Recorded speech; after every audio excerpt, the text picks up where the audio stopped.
Thank you, Matt. Thank you, Stu. Thank you, Mike. Thank you. Have a good afternoon. You too.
Mark, Brenda. Good afternoon, Chairman McDonald Back at you. and Council. Tribal Lands is in today as moral support really right now for Brenda Ritchie with a grant that they did in correlation to MSU Extension did with U of M. It was a drone project that we did with youth. So I'm actually going to let Brenda and her cohort on this to really explain what they did and what they did with the whole program and that getting the tribal youth into ag by using computers and by drone and flying and mapping. So on the screen right now, as you can see, is a PowerPoint, I believe, that Brenda did. Nope, it's just a link.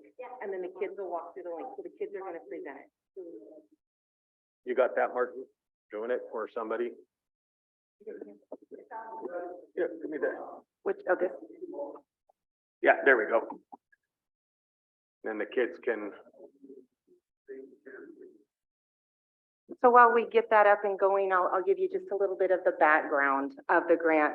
This was a grant that actually started and was funded back in early 2019. And the goal was to involve local youth in addressing a need using STEM. And so we came up with, I was working with Lands on the idea of youth and ag doing drones and how drones and STEM and science, ag is more than just raising cows and potatoes. There's a science to it and the benefits that having drones active in our agriculture programming, those benefits of that. So we put together this program, and then as I'm sure you've all been told a bazillion times by now, COVID hit and the program just kind of came to a halt. Last school year, we were able to get it up and going again. And so this partnership really is with Montana State University, the University of Montana. So I'd like to point out that the cats and the bears can play together. And we came together in partnership with the Lands Department and said, how do we make this work? We were able to purchase some drones. We were able to purchase some other equipment that enabled this to happen. And really, Dr. Frederick Peck, who is going to present with the youth today, and Jackson Adams from Lands, really took over the project. I was kind of an organizer and then stepped back. And so I am going to step back today because they, along with the 4 youth that have put this together, are going to present to you. So with that, I'm going to step back and we'll be here as well for moral support. Wow, how cool. Come on up. So, Jackson, come on, kiddo.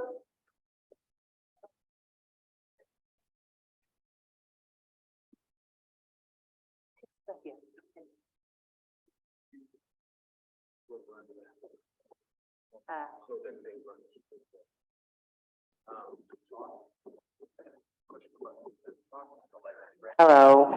Hello.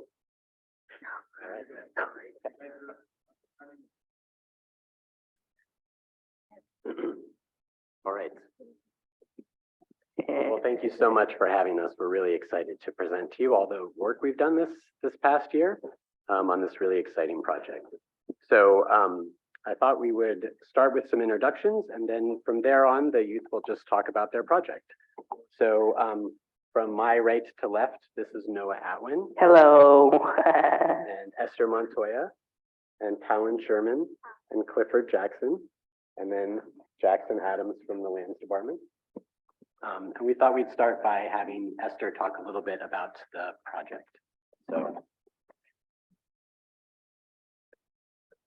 Take it away, Esther. Come on, Esther, you know.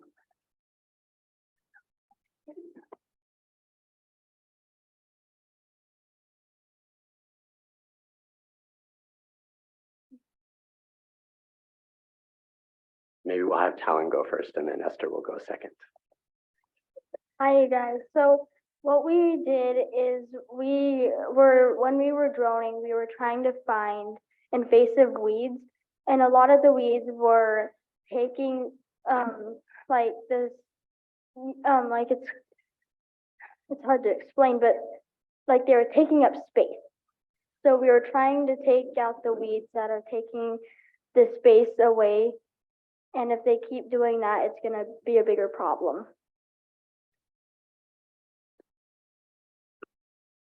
All right. So maybe Noah, you could go next, and you could describe, you could introduce all the rest of the team, and we'll pull up the team part of our webpage. What? Okay.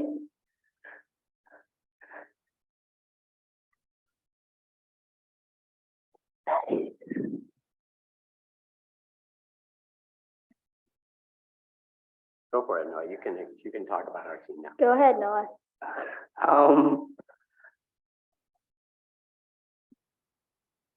This picture was taken in Bozeman.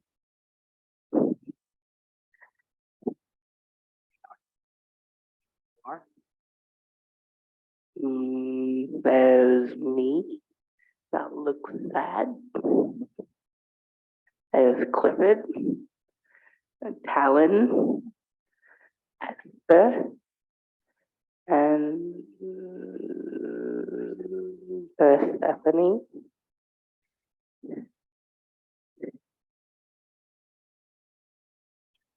Jackson. Fred. Hannah. Duggan.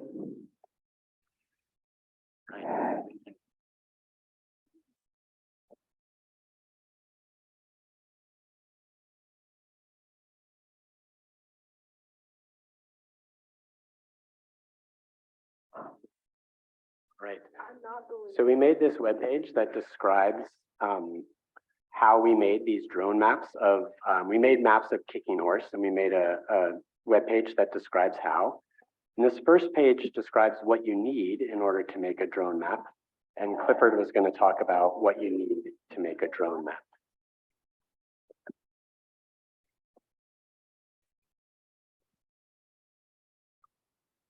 You need a drone, snacks, and water.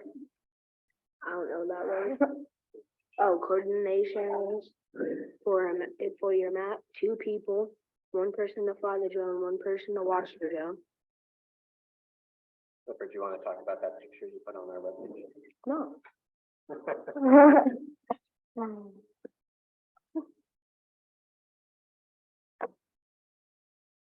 And all these pictures were taken in Kicking Horse. All right, so Esther's going to talk about, now that you have all that stuff, here's the first few steps in order to make a drone map. So first you have to become a certified drone pilot, and you can do that online.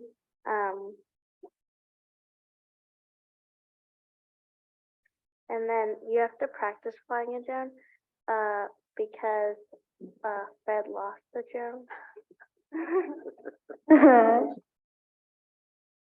And then you have to choose a place to map if you're going to map, and identify like what you're trying to find in the specific area. We were looking for native and invasive plants and weeds. All right, and then Talon could talk about the next steps, which involve flying the drone.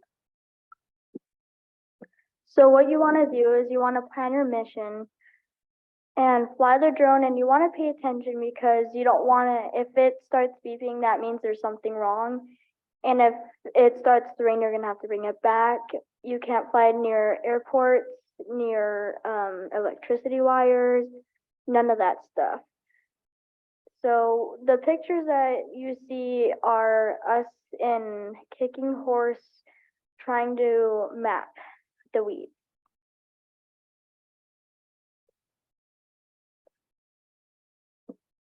All right, and then Esther was going to talk about the maps that we made.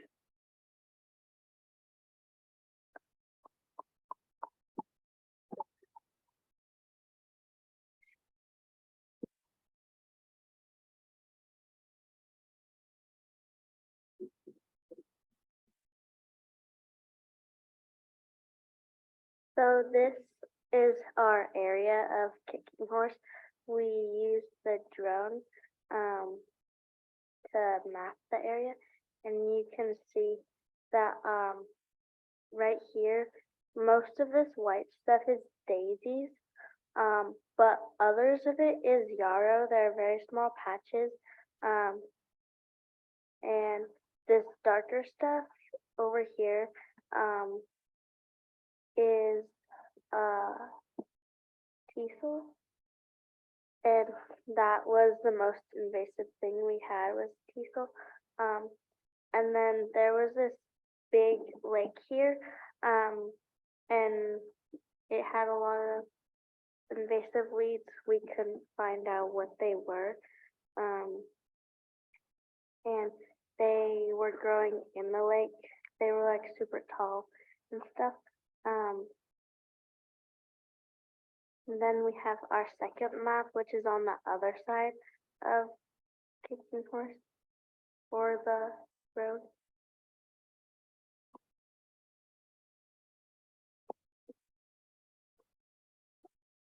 Alan, do you want to talk a little bit about this map? All right, so what you guys see, and over, I think in the brown spots, a lot of this is invasive weeds. And what we're trying to do is we're trying to take away those invasive weeds. And here we have a map, and I think it was, where was it? It was in Kicking Horse. Yeah, and Kicking Horse, sorry. And all of this white stuff is, I think, invasive weeds. So what we're trying to do is we're trying to take the invasive weeds away, and if they keep growing, it's just going to be a bigger problem for us to take out, and it's going to be a bigger problem if we keep letting it grow.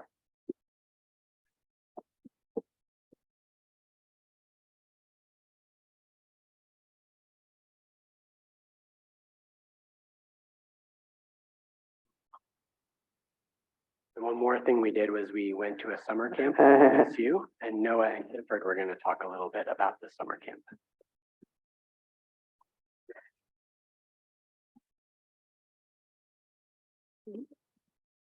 We had a lot of fun. And that's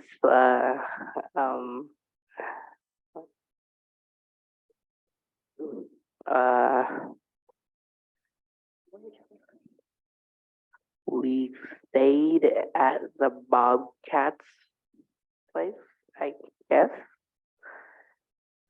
Montana State University.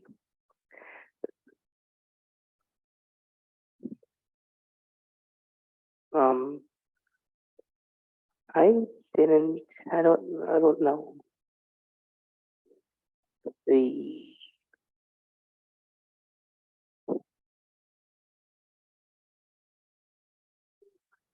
My favorite part was the last day. Museum of the Rockies.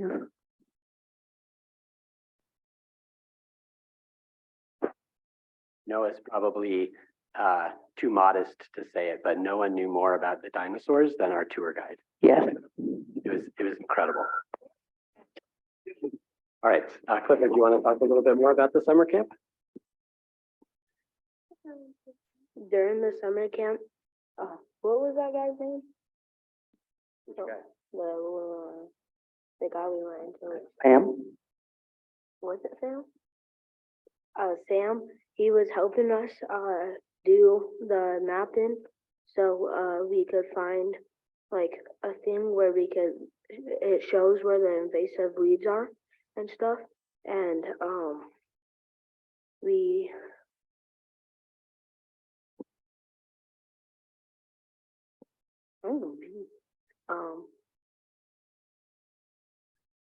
And we were also doing more work on how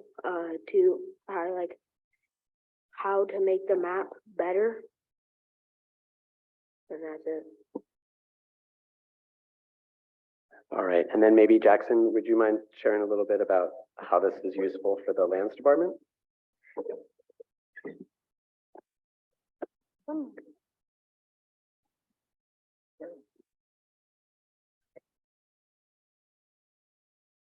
So yes, like they were saying, with travel lands, we'll be using this map as a source, and we will hopefully be using maps like this in the future to help fight noxious weeds. So as they said in here, most of that brown there, as you see in this map, is a noxious weed, and that is a teasel. So as you can see, most of the map there, about 80% of that map is covered in teasel. So that will help us for ground truthing. It'll cut down our cost, our time out in the field just by producing this one map. So we'll get the acreage, the size, we'll know how much chemical we need to get right away, quicker, easier, more efficient. So, and that's fun with the children. So go out and play with them and show them the drones. So.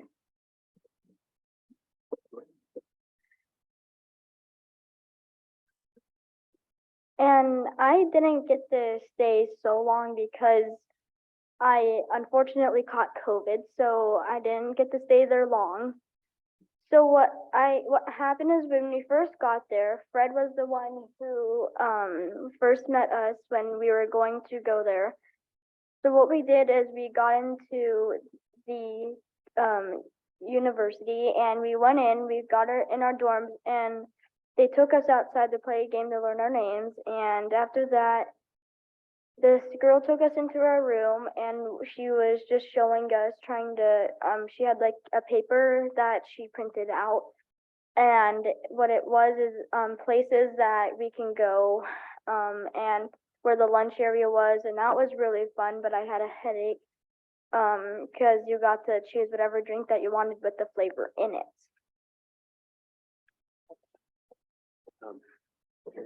Maybe Noah, say one more thing, and then we could do questions and answers if there's any questions. Okay. So what else did you have to say?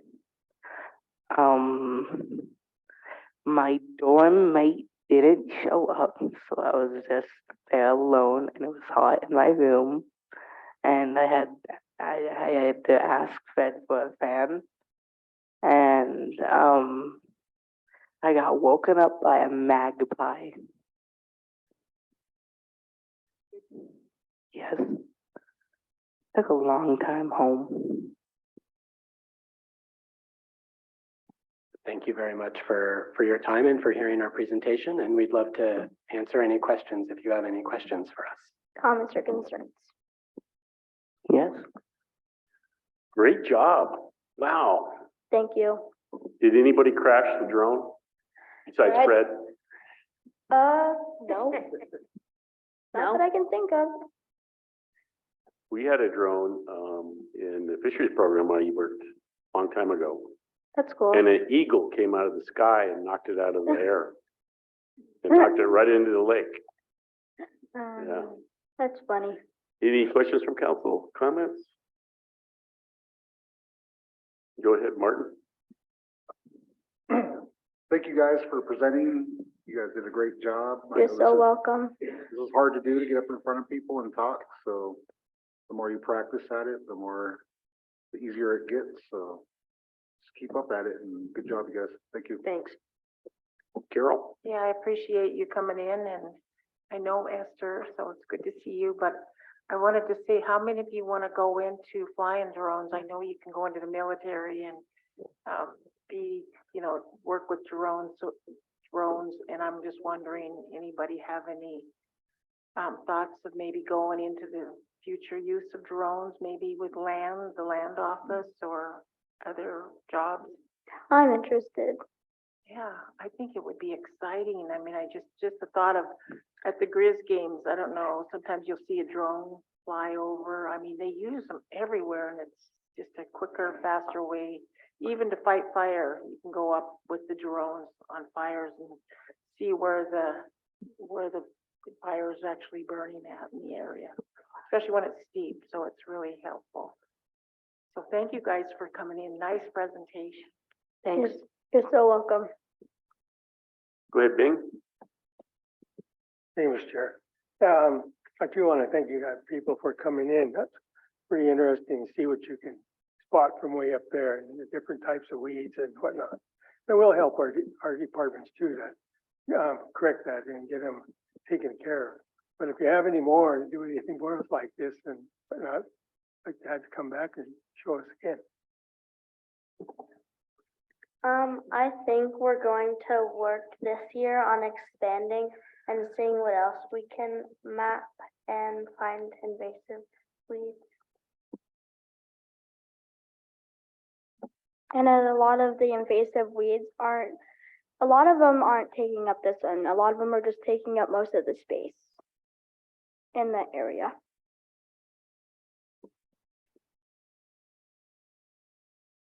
Go ahead, Mark. Yeah, so I just want to touch base on it again, like Jackson said, that this map that these kids have done is actually something that we can still use just for those small acres as they did for our office to get in and do the planning, like Jackson said.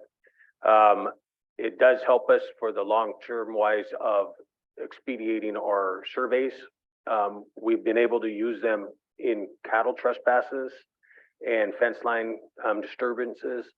So we get to use our drones right now for those type of activities that will help. And the more and more advancement in drones is coming out where you can potentially start doing weed spraying. So the cost benefit on that would be you would not be entering into the ground and spreading weeds while you're treating them.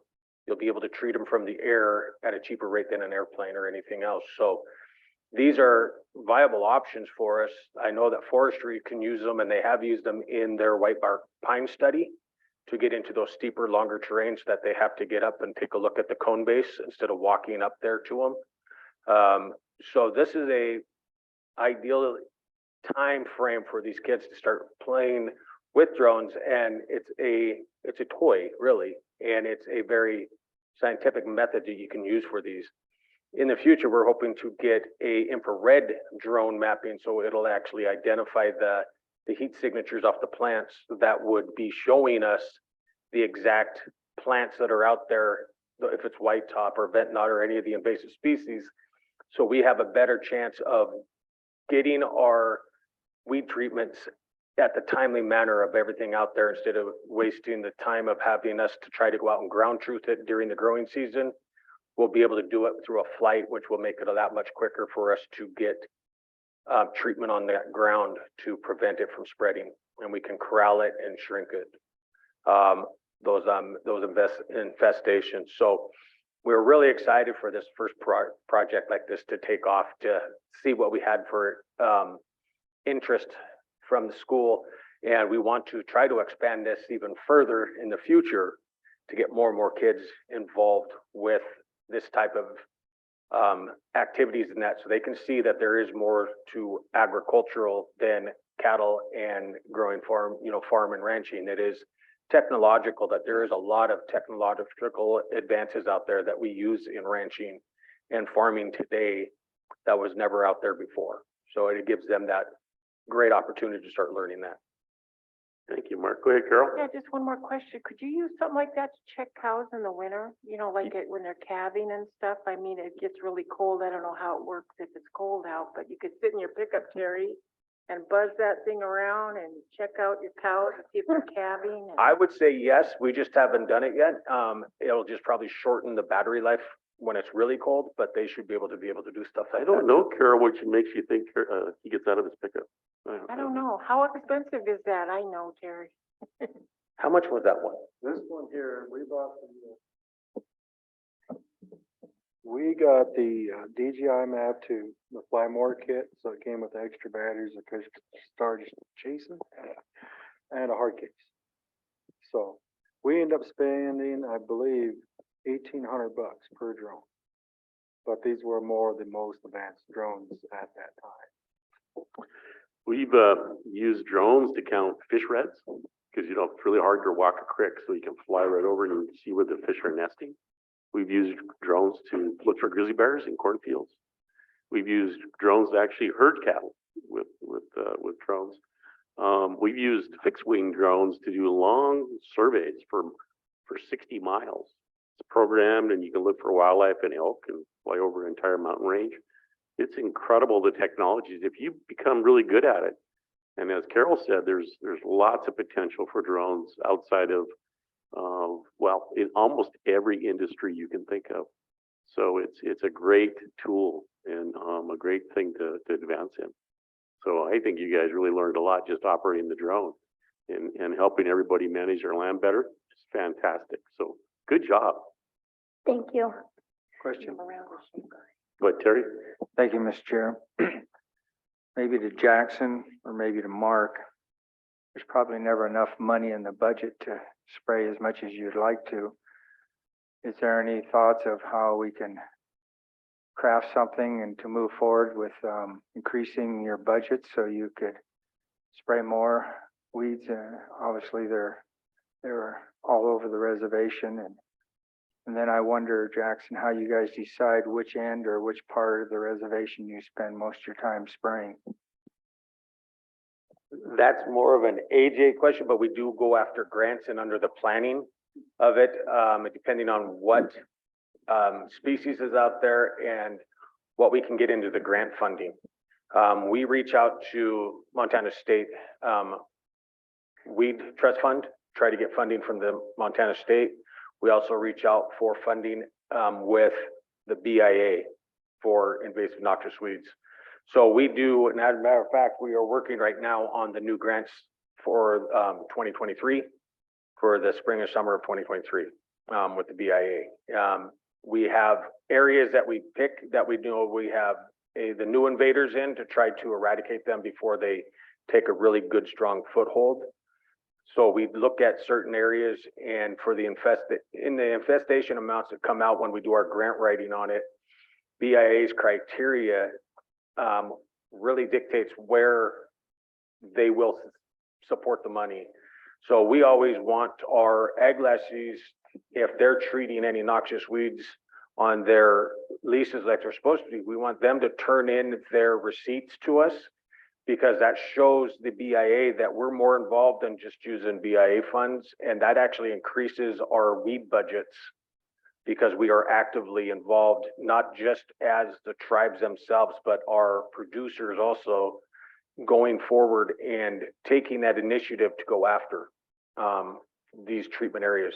So they will actually open up more funding if we are showing that the tribes and our producers are actually investing more money on their own than what they're supporting. So then they will increase their dollar amounts, and they have actually started doing that for us, is that they've slowly started increasing every year's funding with BIA to the tribes because of that reason. There's some money, Terry. 7 million. I do want to say at the end of this, I'd like the kids and Fred and Brenda Jackson to walk around and introduce themselves again to council, and to inform council that after this is done, and session is done today, there is gonna be some pizza down at the lands office that was courtesy of MSU Extension, and I believe Fred that paid for the pizza for you guys to come down and intermingle with, the kids a little more. Well, thank you. Good job, everybody. Yes, very good. Good job. Fred, Thanks. Thank you for inviting us. come back. I want to see phase 2. Hopefully, See you guys later. All have a right. good day. Bye.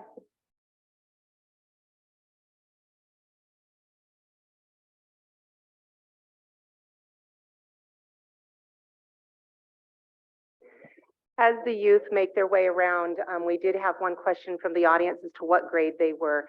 So this project that was presented today was during their fifth grade year. And this year, obviously, they're in sixth grade. We are continuing this work without the grant. The grant has now concluded, and I will be funding it through FERTAP.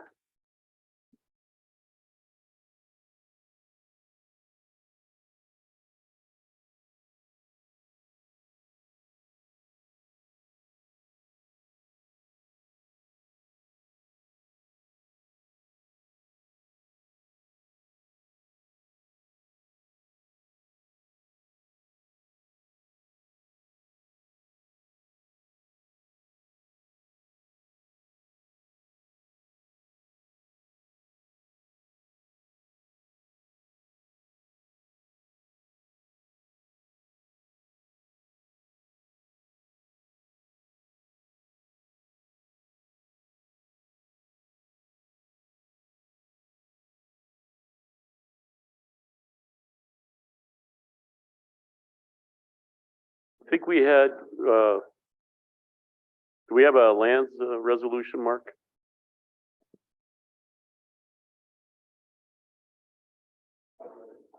Yes, actually, right today is that Trevor Lands is in for the resolution. We're requesting to rescind resolution 23-008.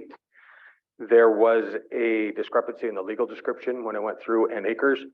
So we will have to rescind that resolution and then present next week with the new resolution when I bring it in for signature at that time. So I need to rescind resolution 23-008. This was the purchase of fee land of the Plum Creek in Pablo, that timbered parcel between the highway, right behind Glacier Bank. The track numbers, the legal descriptions got set on the same legal description got put on both properties, so we have to correct that. 13.9 acres.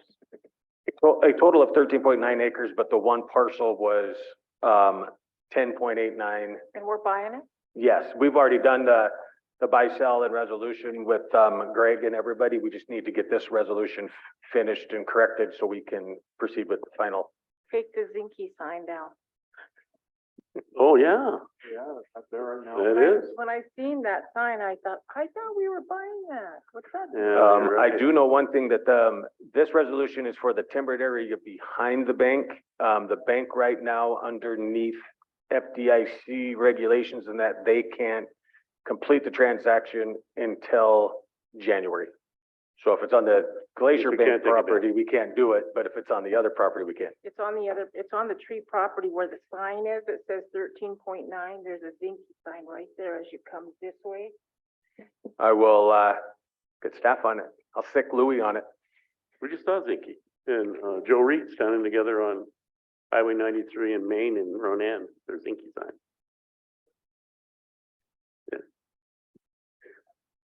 So we'll just need to get approval on rescinding, and then I'll bring in the other resolution next week. A motion to rescind resolution 23-008. Motion by Len to rescind Trevor resolution 23-008. Second by Mike. Any further discussion? Seeing none, all those in favor? I think it's 8-4, one out of the room. Thank you. Mr. Chair. Bing's out of the room. Mr. Chair? Go ahead, Terry. Yeah, Mark, you probably aren't the person to ask, but down at the Dixon Agency, just out in the Post and Pole Yard, there's a bunch of slash trees and brush stuff there.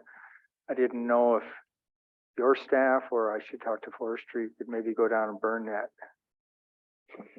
Yes, that's from the cleanups that were happening this spring.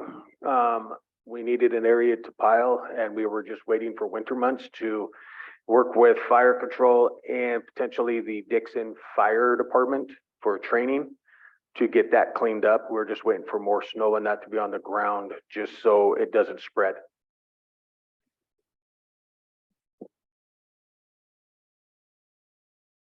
Anything else? Quickly, the big draw lease, did Sheila, is she interested in that? Sheila is, I'm gonna actually bring Zane and Fitz up because he's been the one talking with her on that. And he's had more correspondence with Sheila than I have. Yeah, there's not much to say other than she's a go. So she has until the 15th to sign her contract, or the 14th, whatever that Friday is. Okay. So as of now, as far as I know, she's talked to me a couple different times and she's excited and she wants to come and sit down with Herb Webb and start getting plans together. Oh, okay. I was gonna give Sherry a call, so. Yeah. Okay, thanks. Yep. Thank you.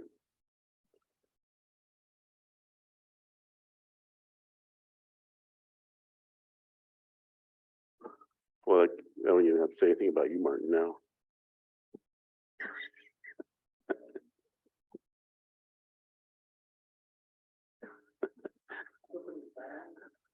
Well, you don't even have to make a choice anymore, so. It's taken out of your hands. We're following policy. Okay? All right, anything else? Shohoi? You guys only have one council meeting next week, What day? Tuesday. Because I'm not coming on holiday Thursday. I thought, oh, that's Veterans right. Day. Let's see, Veterans Day's Friday? And the powwow, the powwows, I forgot to say the powwow, we were at the, At Kicking Horse on Saturday. Kicking Horse powwow Saturday? Monday off? No, we get Thursday off. Veterans Day is Thursday, so we get Thursday off. I was asked about the holiday on Thanksgiving. Are we just giving the Thursday off and what about the Friday people? The 5/8ers? What about them? It's work? Yeah, All right. yeah. Must Unless say- you want to give everybody else another day off, Well, then we'd have to give the tenors the Wednesday off. we would.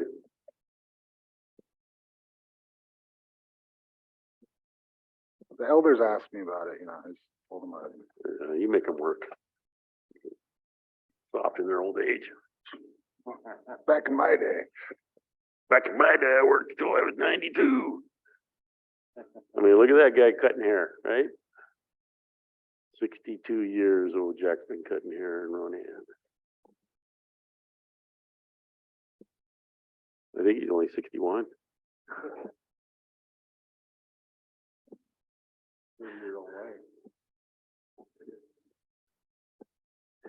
All right, everybody have a good weekend. Hope you guys go eat pizza with those kids. Oh, yeah, They're yeah. excited. What kind of pizza was it? Is it enough to tempt Dawson into voting? To winning that?